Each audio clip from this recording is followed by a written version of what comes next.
नमस्कार प्यारे विद्यार्थियों। YouTube सोशल मीडिया प्लेटफॉर्म पर आपकी भारी डिमांड को देखते हुए BHU कॉन्सेप्ट एक बार फिर लेकर आ रहा है रिकॉर्ड तोड़ सेशन। 30 मई दोपहर 2 बजे जुड़िए लाइव रजनीश सर के साथ BHU कॉन्सेप्ट के YouTube चैनल पर। क्या आप तैयार हैं? जय महामना। हेलो एवरीवन, स्वागत है आप सभी का BHU कॉन्सेप्ट के इस ऑनलाइन लर्निंग प्लेटफॉर्म पे। मैं स्नेहा जायसवाल। आज हम देखने वाले हैं मध्यकालीन भारत। हमारा पहला टॉपिक भारत पर अरबों का आक्रमण। मोहम्मद बिन कासिम के नेतृत्व में अरबों ने भारत पर पहला सफल आक्रमण किया। तो ये इम्पॉर्टेंट क्वेश्चन हो जाएगा कि सबसे पहले अरबों की तरफ से भारत पर आक्रमण किसके नेतृत्व में हुआ?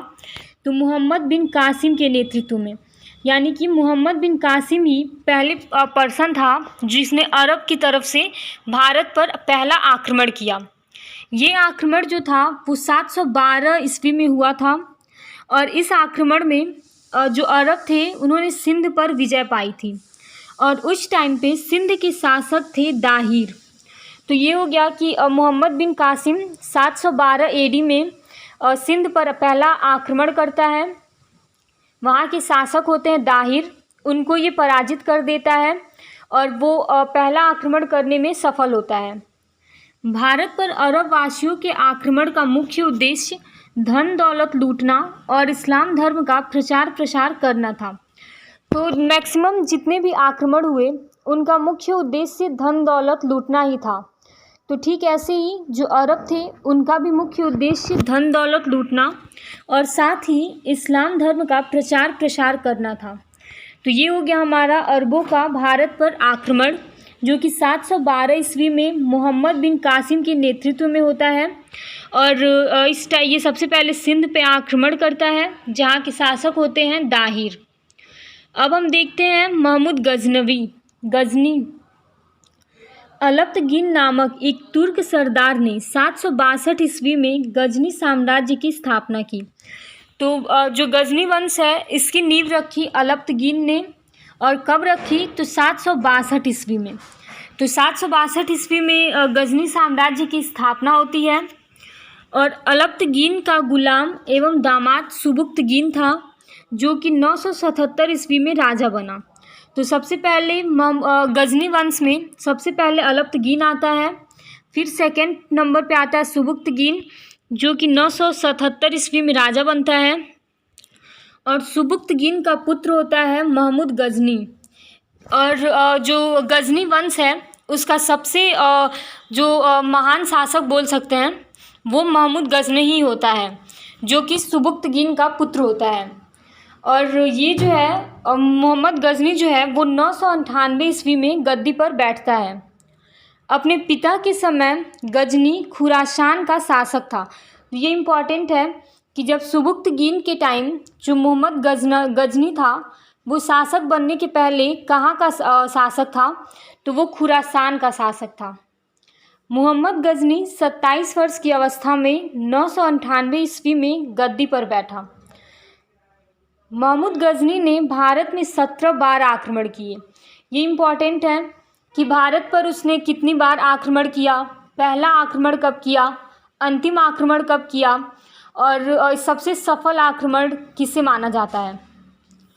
तो ये जो है भारत पे 17 बार आक्रमण करता है। महमूद गजनी को यामीन उल दौला तथा यामीन उद मिल्लाह की उपाधि दी गई। तो महमूद गजनवी को 2 नामों से जाना जाता है, 2 उपाधियाँ इसकी, यामीन उद दौला और यामीन उद मिल्लाह। तो ये उपाधियाँ याद रखना। महमूद गजनी ने भारत पर पहला आक्रमण 1001 ईस्वी में किया था। आक्रमण राजा जयपाल के विरुद्ध था, इसमें जयपाल की पराजय हुई थी। तो ये इसका पहला आक्रमण है जो कि इम्पॉर्टेंट है। तो इसने पहला 17 बार इसने आक्रमण किया था।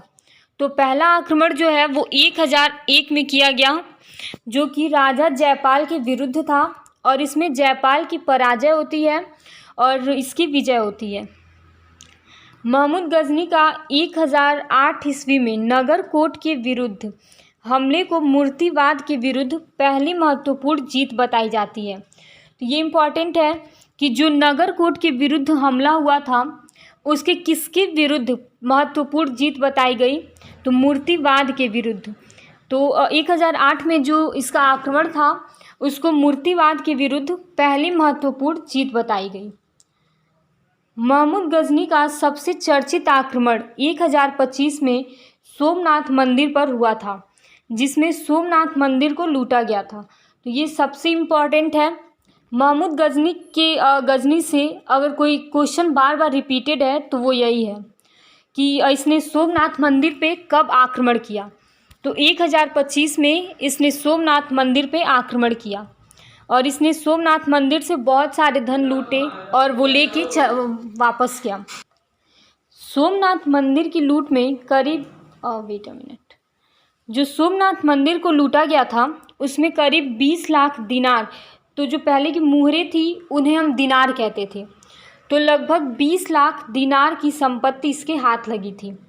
तो ये सोमनाथ मंदिर को लूटता है। ये सबसे इसका सफल आक्रमण या सबसे इम्पॉर्टेंट आक्रमण माना जाता है जो कि 1025 में किया और उसमें यह 20 लाख दिनार की संपत्ति लूट के ले जाता है।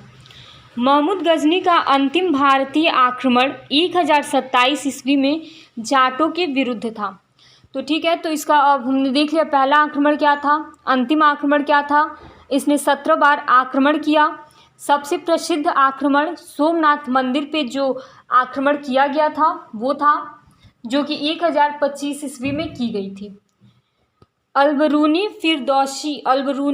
फिरदौसी उत्तरी और फारूकी महमूद गजनी के दरबार में रहते थे। तो ये कुछ विद्वान हैं जो कि इसके दरबार में रहते थे।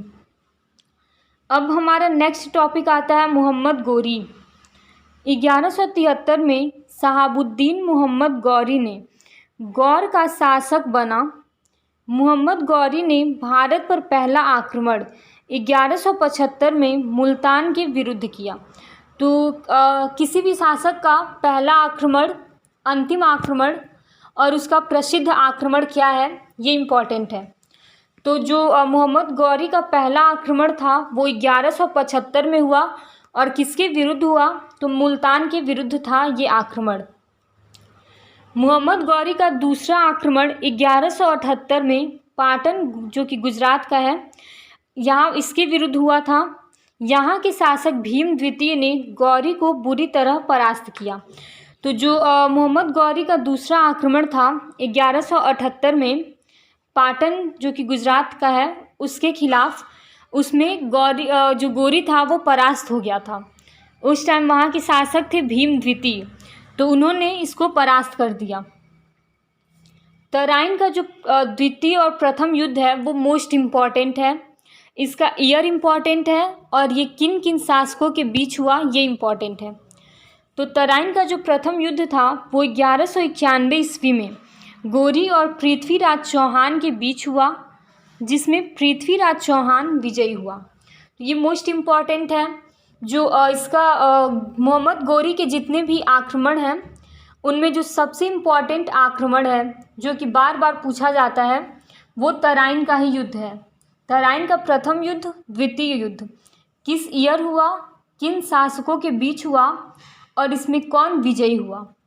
तो जो तराइन का प्रथम युद्ध था वो 1191 ईस्वी में हुई गौरी और पृथ्वीराज चौहान के बीच, और इसमें पृथ्वीराज चौहान विजयी होता है और गौरी इसमें भी पराजित हो जाता है।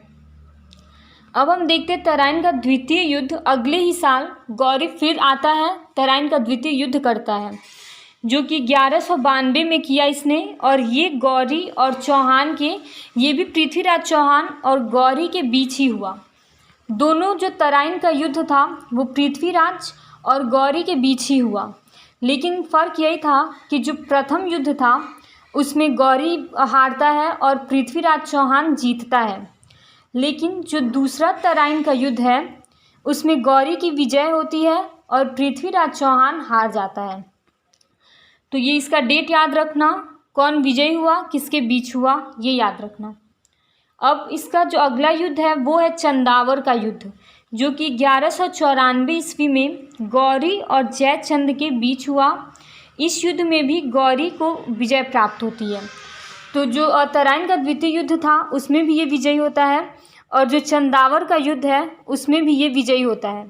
और चंदावर का द्वितीय युद्ध 1194 में होती है गौरी और जयचंद के बीच। 1193 में मोहम्मद चिश्ती गौरी के साथ ही भारत आए थे। तो ये पूछ सकता है कि मोहम्मद चिश्ती जो थे वो किसके साथ भारत आए, तो गौरी के साथ भारत आए। गौरी दिल्ली को प्रांतीय राजधानी बनाता है। तो अभी तक किसी भी शासक ने दिल्ली को राजधानी नहीं बनाई थी। ये भले ही प्रांतीय राजधानी थी, लेकिन ये शासक है जिसने कि दिल्ली को राजधानी के रूप में, प्रांतीय राजधानी के रूप में उसको मतलब बनाता है। तो ये इम्पॉर्टेंट है कि दिल्ली को सबसे पहले प्रांतीय राजधानी किसने बनाई, तो गौरी ने। 1206 ईस्वी में मोहम्मद गौरी की हत्या कर दी गई। तो इसकी मृत्यु जो है 1206 ईस्वी में हो जाती है, इसकी हत्या कर दी जाती है। अब हम देखते हैं हमारा सल्तनत काल। तो सल्तनत काल में कई वंश की स्थापना हुई। इनमें जो पहला वंश आता है वो आता है गुलाम वंश। गुलाम वंश की स्थापना 1206 में कुतुबुद्दीन ऐबक ने किया। वह गौरी का गुलाम था। तो इस वंश को गुलाम वंश इसलिए कहा जाता है क्योंकि जो कुतुबुद्दीन ऐबक था वो गौरी का गुलाम था, और ये ऐसा शासक था जिसने कभी भी खुद को राजा नहीं माना। ये अपने आप को गुलाम ही मानता था, और 1206 ईस्वी में इसने गुलाम वंश की स्थापना की। कुतुबुद्दीन ऐबक ने अपनी राजधानी लाहौर बनाई।